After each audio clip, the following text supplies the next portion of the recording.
In this video, you will learn how to process education forms. Education forms can be accessed within the exam.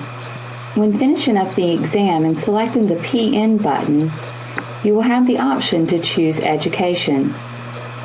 Next, you'll select the EDU button. Your doctor's list will populate first. If you'd like to see the master list, you will select Show Master List. Next, you will choose the education material that you would like to give the patient. You will do this by double-clicking on the education material. You will see it populate on the right-hand side of the screen. Next, you can add the patient info to the document.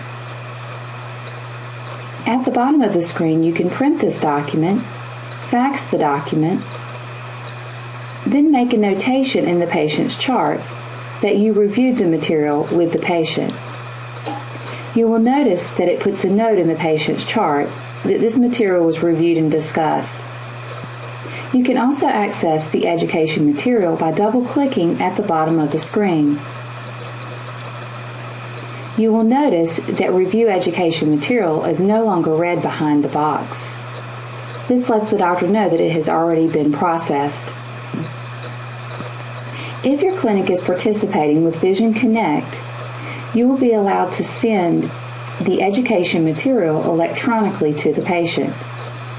You can do this by accessing the PN button to finish up the exam. Next, you will select Schedule Appointment. You will notice at the top of the screen the button labeled Education. The Education button, when selecting, will recognize the material by the diagnoses that you put in on the exam screen. It will also be recognized by the prescriptions that you send to the patient. The education material can also be accessed outside of the exam. You will do this by selecting the Technician drop-down,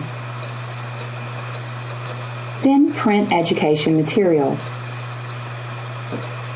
This concludes the session on processing education material.